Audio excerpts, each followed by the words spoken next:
सियो हो अग्निं भू रा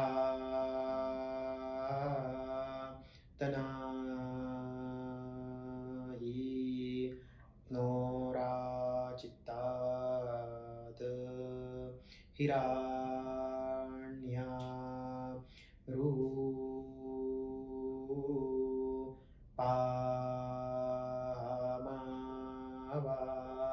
सायि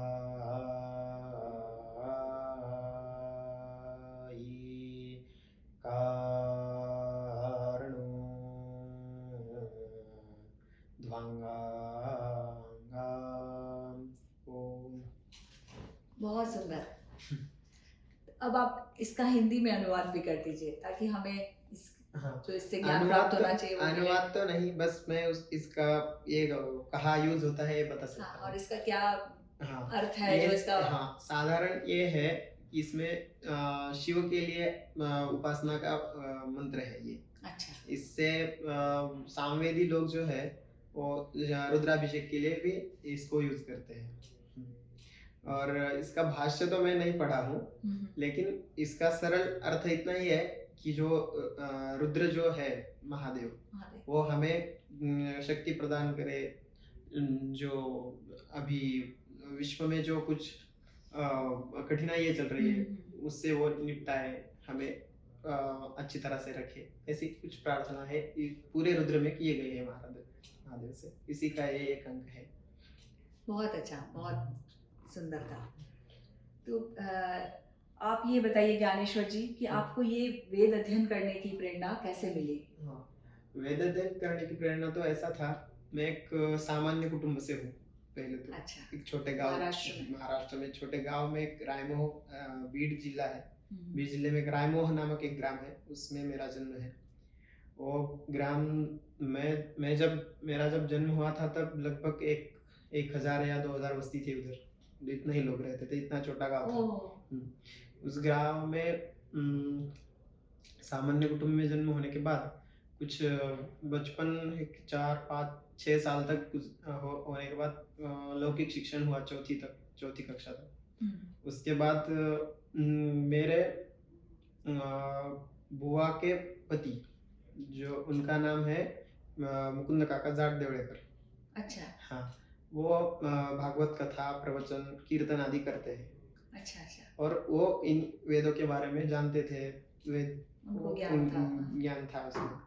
तो उनकी मनीषा थी कि ये सामान्य लोग हैं, अगर वेद पढ़ेंगे तो इनका भी भविष्य बन जाएगा और वेदों के लिए भी अच्छा है कि अच्छा कोई पढ़ने वाला है।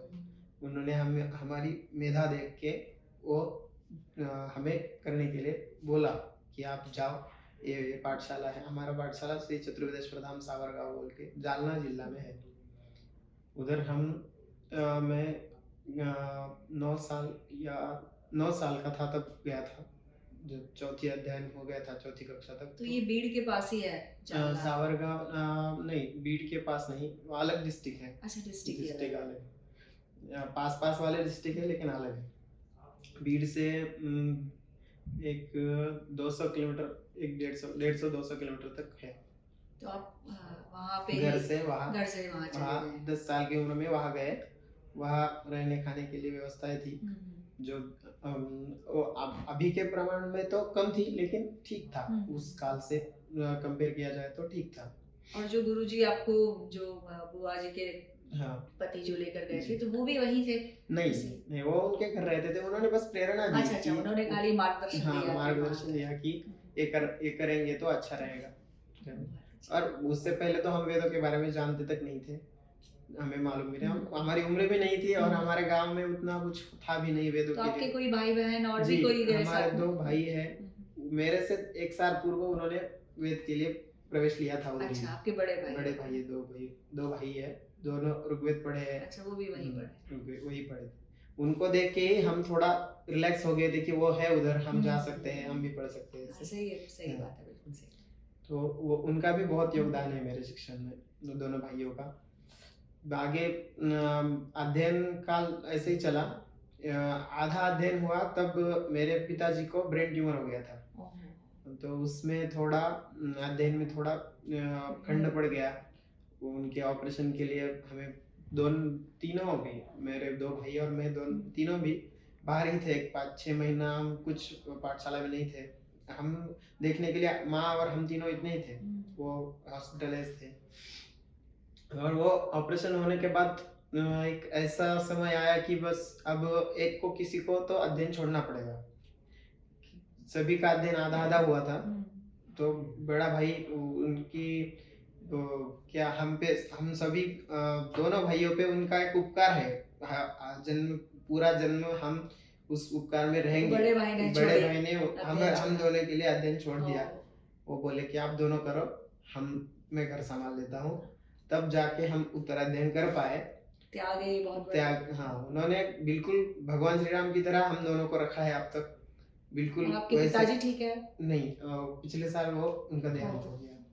तो उसी बीमारी की वजह से वो मेडिसिन था, हार्ट था थोड़ा मेडिसिन, लेकिन वो स्टेबल रहने के लिए वही था उनको। तो लेकिन वो मेडिसिन ही बाद में जहर बन जाता है वैसे। जब वो गए उसी में गए और उसी टाइम में जब वो गए तभी मुझे भी कोरोना हो गया था। तो बहुत क्रिटिकल हो गया था वो समय भी। कोरोना वाला समय सबके लिए बहुत मुश्किल निकला, बहुत ही मुश्किल था। तो हम तो सभी एक साथ रहते हैं। अभी तो जो मैंने जो बताया बुआ जी के पति उन्हीं के घर में हम सब एक साथ रहते हैं। अच्छा। तो आप तो आपकी शिक्षा अभी कहाँ तक पूरी हुई है? दशग्रंथ हो गया है? नहीं, मैं दशग्रंथ तो नहीं, मैं सामवेद में अष्टब्राह्मण तक पढ़ा हूँ। अभी मैं उपग्रंथों का अध्ययन शुरू किया है। सामवेद आपका मेन सब्जेक्ट हो गया। ओके। तो आप ज्ञानेश्वर जी, आपका क्या आगे उद्देश्य है? क्या आपका लक्ष्य है कि ये अर्जित करने के बाद पूरी शिक्षा आप क्या करना चाहते हैं और कहाँ तक पहले आप शिक्षा अर्जन करना चाहते हैं? मेरा शिक्षा का उद्देश्य तो इतना है कि मैं जो सामवेद के ऐसे ग्रंथ है जो अभी दुर्मिळ हो गए, कोई पढ़ नहीं रहा है उनको, वो मैं पढ़ना चाहता हूँ। एक बात। दूसरी बात, मैं जब ये जो भाष्य ग्रंथ है, जो ग्रंथ अभी तो कोई पढ़ने के मूड में ही नहीं है। भाष्य ग्रंथ कोई देखता ही नहीं कि इतना कौन पढ़ेगा। बाकी सभी को जाना है, पैसा कमाना है, पैसा चाहिए, सब लोग इसी दौड़ में। हाँ, इसी दौड़ में। तो मैं वो चाहता हूँ कि मैं भाष्य पढूं। मैं पढ़ना तो बहुत चाहता हूँ, लेकिन मेरी परिस्थिति कभी कभी मेरे विपरीत हो जाती है। तो अभी 2 साल में वैसे ही हुआ। 2 साल पूर्व तक मैं अच्छा पढ़ रहा था, कंटिन्यूटी थी अध्ययन में। लेकिन जैसे कोरोना का काल आया तब तो घर की परिस्थिति और खुद का खर्चा, घर का खर्चा मिलके जो अध्ययन थोड़ा बाजू में रह गया उसमें। अभी फिर ठीक है, अभी फिर पटरी पे आ गई गाड़ी, बोलते हैं वैसे। ठीक है, चलता है। तो बाद में मैं ऐसे ही मेरा मेरा जीवन ही पूरा वेदों के लिए समर्पित है। वो कुछ भी नहीं। मैं जन्म से अगर जब से वेद जानने लगा हूँ, जब से मुझे वेदों के बारे में पता चला है कि वेद है ऐसे, वेदों के वजह से अगर ब्राह्मण जिंदा है तो वेदों के लिए है, यही मैं मानता हूँ। तो आपको जो ये भारत आत्मा वेद पुरस्कार की प्रक्रिया है या जो पहल है जो अभी शुरू हुई है, इसके बारे में आपको कैसा लगता है और आपको कहाँ से इसके बारे में पता चला? आपने पहले सुना? और ये संपूर्ण जो ये एक इनिशिएटिव है, ये आपको कैसा लगा? जी, मुझे ये पहल बहुत अच्छी लगी। इसलिए अच्छी लगी कि ये 2 तरह से अच्छी है। एक तो जो आदमी पढ़ रहा है उसके लिए वित्तीय सहायता हो जाती है। मेरे जैसे लोग हैं, बहुत सारे लोग हैं जो केवल पैसों के कारण नहीं पढ़ पाते। परिवार की समस्या है। मेरा मान लो ठीक है, 3 भाई है, कोई एक कमा रहा है तो दूसरा पढ़ सकता है। किसी के घर में एक ही बच्चा है, वो पढ़ना चाहता है, लेकिन उसके ऊपर जिम्मेदारी आ गई, अभी कमाना पड़ेगा, पैसा चाहिए, घर चलाना पड़ेगा। पर जो वेद के अध्ययन के जो स्कूल होते हैं या जो पाठशाला है या गुरुकुल है, उनमें तो कुछ फीस होती है? नहीं। बहुतांश पाठशालाओं में फीस नहीं होती है, किंतु फिर भी हमें तो नहीं चाहिए कुछ पैसा। घर चलाने के लिए सक्षम करना पड़ेगा। माता पिता कब तक करेंगे? वो भी वृद्ध हो जाते हैं, उनका शरीर थक जाता है, उनका भी अपेक्षा रहता है कि आप बेटा करेगा, बेटा है, बेटा कर देगा, वो दोनों एक साथ हो जाए। इसके लिए ये अगर जिसको भी मिल जाता है तो उसकी एक वित्तीय सहायता हो जाती है एक बड़ी। और दूसरी बात ये है, जो आदमी पढ़ रहा है, जो और यहाँ तक आ गया, अभी उच्च शिक्षण कर रहा है, उसके बाद उसको आगे पढ़ने के लिए प्रेरणा मिलता है कि हाँ, इस अध्ययन का भी कोई ना कोई देखता है कि हम इतने पढ़े हैं, तो हमें कोई ना कोई पूछता है कि इतना पढ़ने के बाद यहाँ बुलाते हैं, ऐसा सत्कार होता है। ये दोनों पहलू है इसमें, वो जो मुझे अच्छे लगते हैं। बहुत अच्छा। तो बस मैं एक और बात पूछना चाह रही हूँ कि जैसे अभी जो तकनीक का विकास हो रहा है, टेक्नोलॉजी डेवलपमेंट इतना है, तो आपको क्या लगता है कि जो वेद शिक्षा है और वेद है, इनको टेक्नोलॉजी के साथ कैसे जोड़ा जाए? वेद को टेक्नोलॉजी के साथ जोड़ने का अभी तो जोड़ा जा रहा है, हम कह सकते हैं, लेकिन ऐसा है, वेद को टेक्नोलॉजी से नहीं जोड़ा जा रहा है, टेक्नोलॉजी को वेद से जोड़ा जा रहा है। क्योंकि वेद तो पहले से है, वेद में सब कुछ पहले से है, सिर्फ वो बाहर आने के लिए जो प्रक्रिया है वो टेक्नोलॉजी को अभी मालूम चली, अभी उनको पता चल रहा है कि वेद है, ऐसा है, हम वहां ऐसे जा सकते हैं। वेद को टेक्नोलॉजी के साथ जाने की जरूरत नहीं है, टेक्नोलॉजी को वेद के साथ जाना है। बिल्कुल सही, बिल्कुल सही। और वो ऐसे जोड़ सकते हैं कि पुराण ग्रंथों में, वेद ग्रंथों में ऐसे बहुतांश उदाहरण है जो अब हम रामायण में सुनते हैं कि रावण के पास पुष्पक विमान था, वो उड़ता था, वो भी एक टेक्नोलॉजी थी। बस हम बोलते हैं तब वो मंत्र में उतना सामर्थ्य था, वो मंत्र बोलने से वो हो जाता था, लेकिन वही जो वो टेक्नोलॉजी है। अभी के बाद से देखेंगे, अभी के वो अगर वो समय और आपका समय अगर जोड़ दिया जाए तो अभी जो टेक्नोलॉजी दिखती है वो तभी मंत्र सामर्थ्य से होता था, इतना ही फर्क है। बहुत सुंदर, बिल्कुल सही।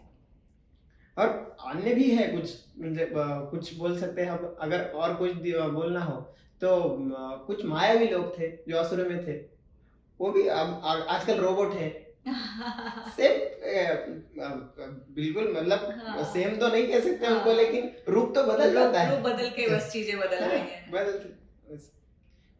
ज्ञानेश्वर जी, बहुत अच्छा लगा आपसे बात करके, बहुत बहुत धन्यवाद, और आपको शुभकामनाएं हमारी।